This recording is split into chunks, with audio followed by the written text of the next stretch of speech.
Hello बच्चों, कैसे हैं आप? उम्मीद करती हूँ आप बढ़िया और एकदम मज़े में होंगे। बच्चों, आज हम पढ़ेंगे अलंकार।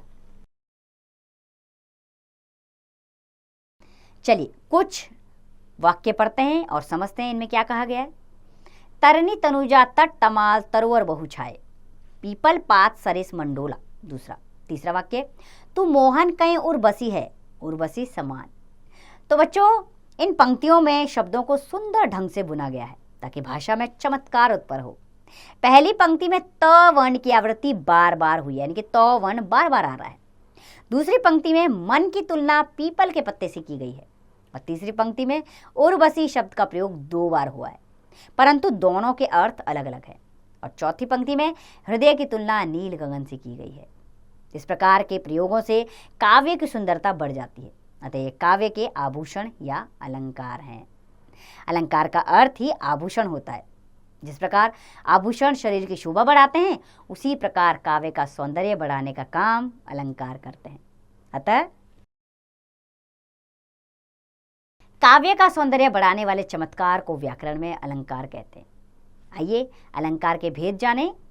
बच्चों, जो अभी हमने उदाहरण पढ़े उसमें विभिन्न प्रकार के अलंकारों का प्रयोग किया गया है। ध्यान से देखने पर हम पाते हैं कि कहीं शब्द के स्तर पर चमत्कार उत्पन्न किया गया है तो कहीं अर्थ के स्तर पर। जैसे उदाहरण क और ग में शब्द के स्तर पर सौंदर्य की वृद्धि हो रही है, जबकि उदाहरण ख और घ में अर्थ के स्तर पर सौंदर्य है। चूंकि साहित्य में शब्द और अर्थ दोनों महत्वपूर्ण होते हैं, इसलिए कुछ अलंकार शब्दों के चमत्कार पर आधारित होते हैं, जबकि कुछ अन्य अर्थ के स्तर पर चमत्कार उत्पन्न करते हैं। इसी आधार पर अलंकारों के 2 भेद माने गए हैं, शब्दालंकार और अर्थालंकार। एक एक करके हम इनको विस्तार पूर्वक जानेंगे। तो पहले जानेंगे हम शब्दालंकार के विषय में। जहां शब्दों में चमत्कार उत्पन्न करके काव्य को सजाया जाता है, वहां शब्दालंकार होता है। प्रमुख शब्दालंकार इस प्रकार हैं। पहला है अनुप्रास, दूसरा यमक और तीसरा श्लेष। तो चलिए पहले पढ़ते हैं अनुप्रास अलंकार के बारे में। जहां एक ही वर्ण की आवृत्ति 1 से अधिक बार होती है, वह अनुप्रास अलंकार होता है। जैसे चारों चंद्र की चंचल किरणें खेल रही थी जलथल में, इसमें चौ वर्ण की आवृत्ति हो रही है बार बार, तो यहां पर अनुप्रास अलंकार है। दूसरा है यमक अलंकार।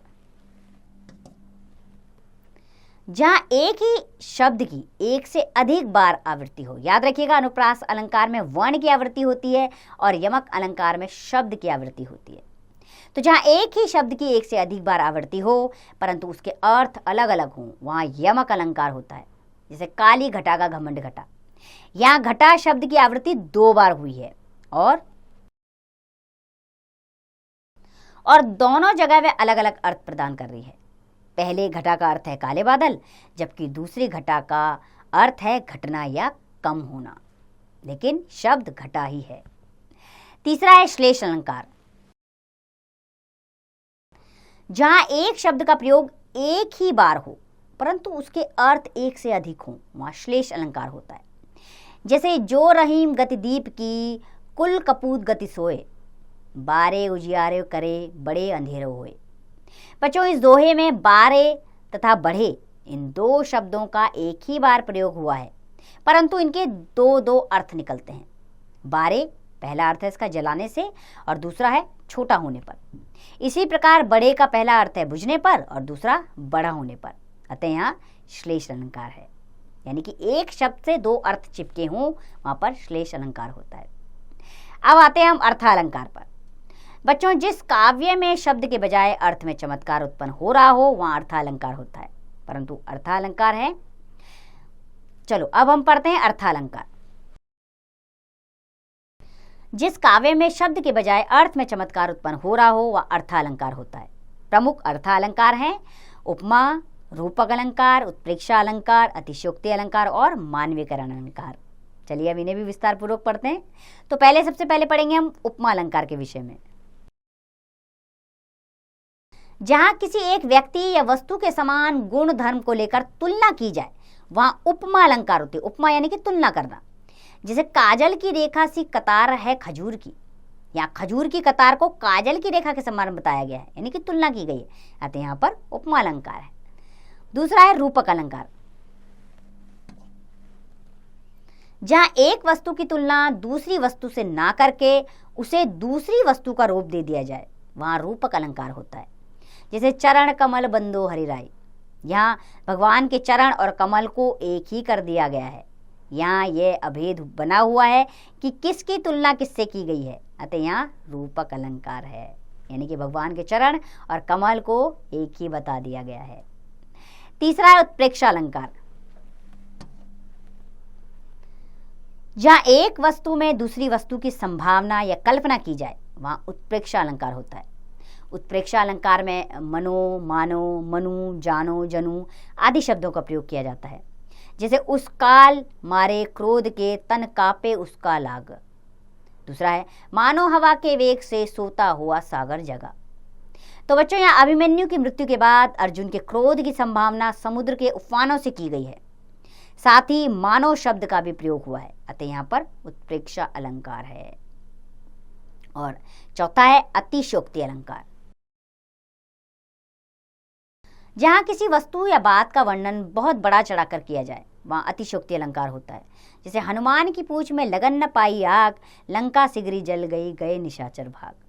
यहाँ हनुमान की पूंछ में आग लगने, वो लंका के जलने तथा राक्षसों के भागने का वर्णन बड़ा चढ़ाकर किया गया है। मतलब कहा गया कि अभी हनुमान की पूंछ में आग भी नहीं लगी और लंका भी जल गई और सारे राक्षस भी भाग गए। मतलब इस बात को बहुत बड़ा चढ़ाकर पेश किया गया है, इसलिए यहां पर अतिशयोक्ति अलंकार है। और पांचवा है मानवीकरण अलंकार। जब किसी निर्जीव वस्तु का वर्णन सजीव वस्तुओं से किया जाता है तो उसे मानवीकरण अलंकार कहते हैं। जिसे सागर के ऊपर नाच नाच करती है लहरें मधुर गान। यहाँ समुद्र जल की लहरों को सजीव दिखाया गया है, उनका वर्णन मानव की तरह किया गया है, अर्थात मानवीय क्रियाएं समुद्र के जल पर आरोपित की गई हैं, अतः यहाँ मानवीकरण अलंकार है। चलिए पाठ से संबंधित कुछ महत्वपूर्ण बिंदु जान लेते हैं। काव्य का सौंदर्य बढ़ाने वाले चमत्कार को व्याकरण में अलंकार कहते हैं। जहाँ शब्दों में चमत्कार उत्पन्न करके वाक्य को सजाया जाता है, वहाँ शब्दालंकार होता है। शब्दालंकार 3 प्रकार के होते हैं, अनुप्रास, यमक और श्लेष। और जिस काव्य में शब्द के बजाय अर्थ में चमत्कार उत्पन्न हो रहा हो, वहाँ अर्थालंकार होता है। अर्थालंकार के 5 भेद हैं, उपमा अलंकार, रूपक अलंकार, उत्प्रेक्षा अलंकार, अतिशयोक्ति अलंकार और मानवीकरण अलंकार। तो उम्मीद करती हूँ बच्चों अलंकार आपको अच्छे से समझ आए होंगे। आपने इसका बार बार प्रयास करना है। अलंकारों में कोई भी भेद नहीं है, बहुत आसान है। अब इसका अभ्यास करें, स्वयं कीजिए।